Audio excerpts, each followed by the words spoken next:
lovers, welcome back to Caroline's Candles, where I help you create beautiful, natural, and affordable candles right at home. If you've ever been frustrated by how expensive store-bought candles are or worried about the harsh chemicals that they contain, don't worry because I've got you covered. Today, I'm going to show you how to make a scented candle at home that's safe, long-lasting, and completely customizable to anything that you would like to do, anything that you have at home, anything like that. It's going to be great. It's easy, fun, and can even become a side hustle if you love it as much as I do. So grab your supplies and let's get started. Okay, everyone, now we're in my kitchen and I'm going to show you some of what you'll need today to be able to make the candles at least. I mean, you could use things at home, but these items are going to be the bare minimum of what you need to make a candle.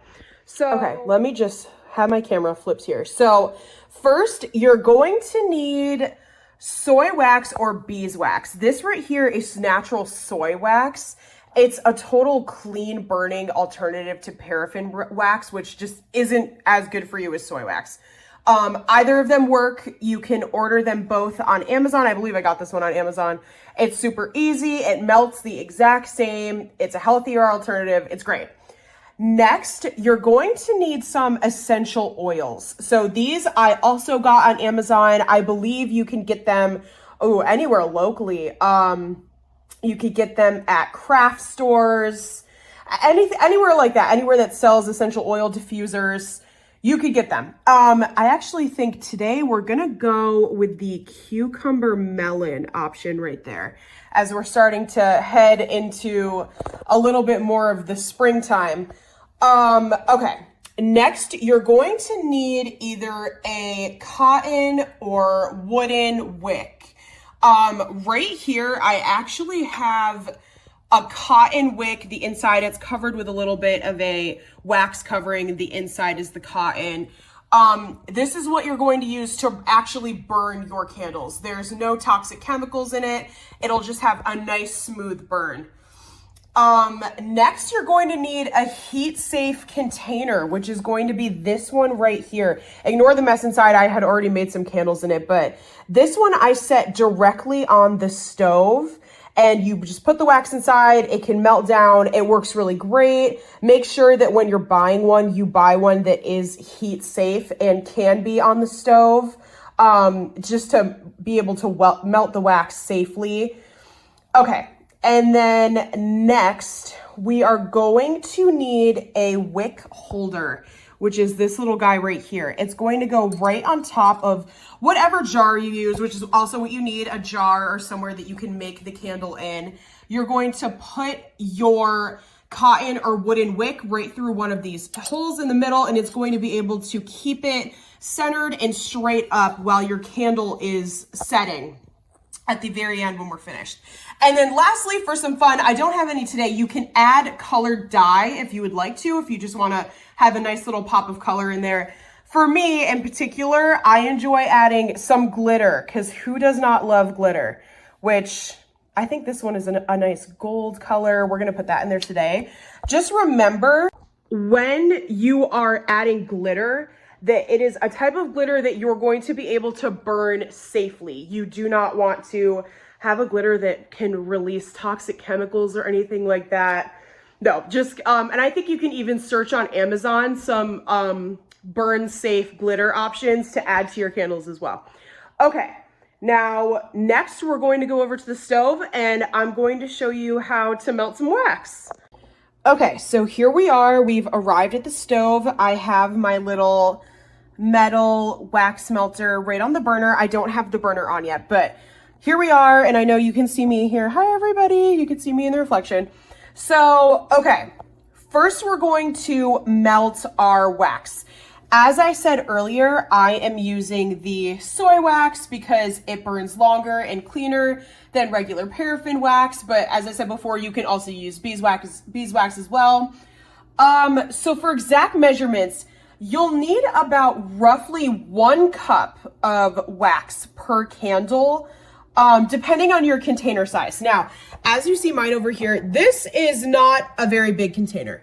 It's just not. I won't most likely need a cup of wax in there. This much wax should be enough. It actually even probably less than that. You can always melt the wax too and then kind of measure it out based on what you need. If you're using a double boiler, just be really careful with the heat. I know some people like to take a bowl and put it over a pot of simmering water and melt their wax that way. If you would prefer the microwave method, then heat your wax in a bowl, a microwave safe bowl, for 30-second intervals, and then make sure to take it out, stir it in between, and make sure it doesn't burn, and then keep doing that process until it's completely melted. Okay, so I am going to take our burner here and I'm going to put it on low heat or close to low heat. That should be enough. It'll start to heat up. And what I'm going to do is, I think I'm just going to do some spoonfuls at a time.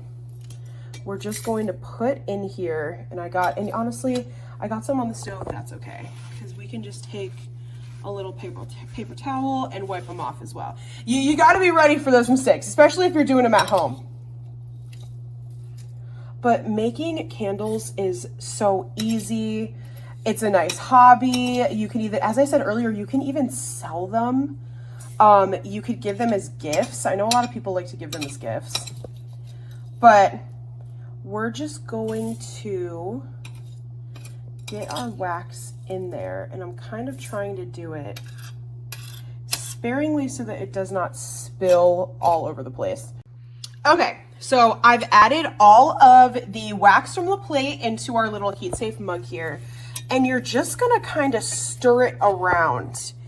And when you do that, you want to make sure that the wax is melting evenly and it's not burning.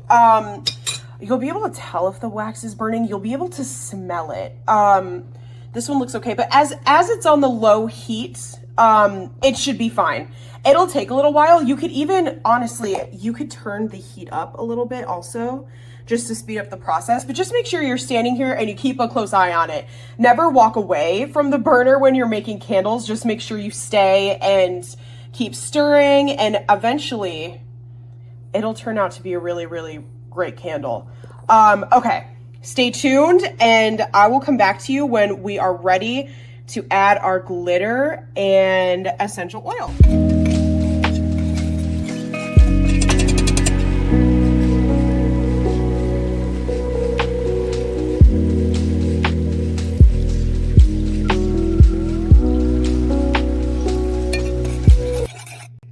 Okay, so this is what the wax looks like when it's completely melted. There's no more white left, obviously. It's nice and clear.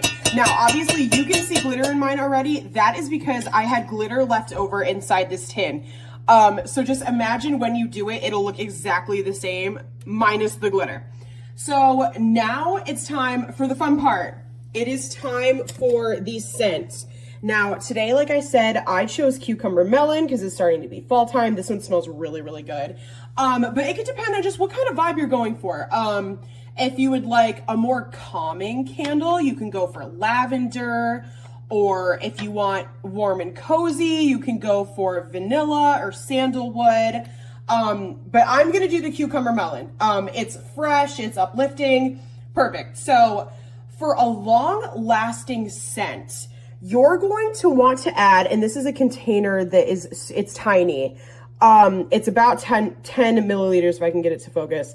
You're going to want to add 10 to 15 drops per cup of wax. Now, the amount of wax I put in here is 1 cup. I like my candles to smell a little stronger, so I'm gonna do 15.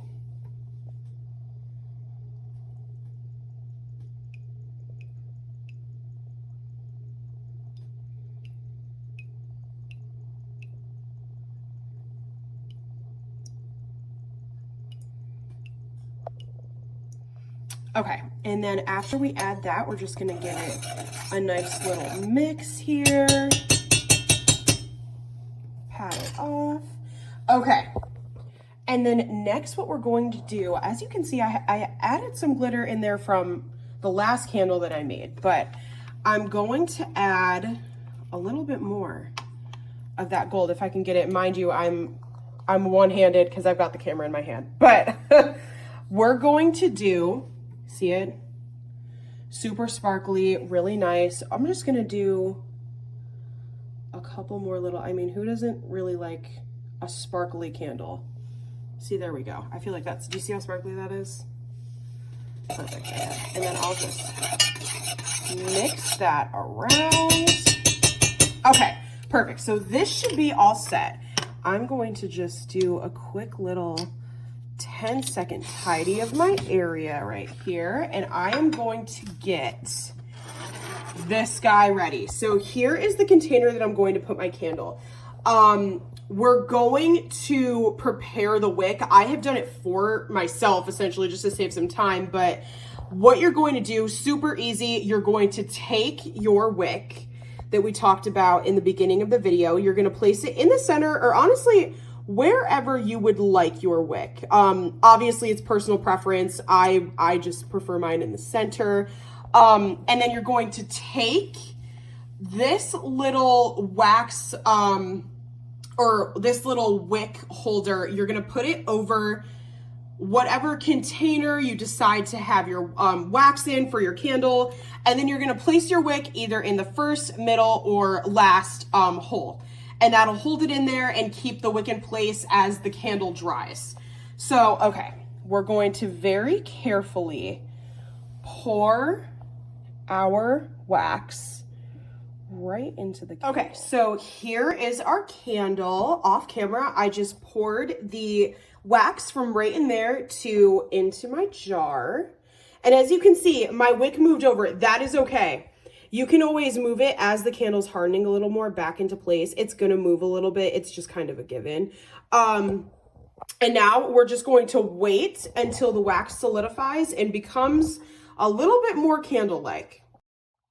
Okay, everyone, so now the candle is done setting. As you can see, we're back over at the counter, and we're just gonna do some finishing touches. So we can take off the little candle wick holder, and then off camera, I'm going to cut this, the wick right here, down to whatever size we would like, probably about, you know, close enough right there.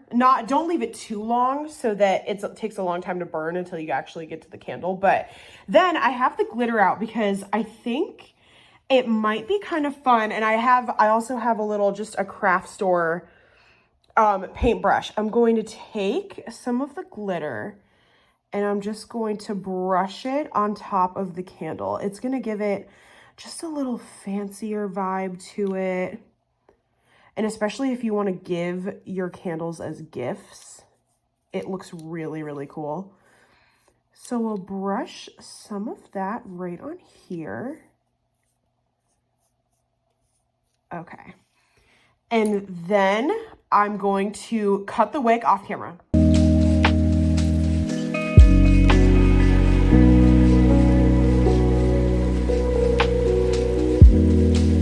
Okay, everyone, thank you so much for watching. Here is the finished product.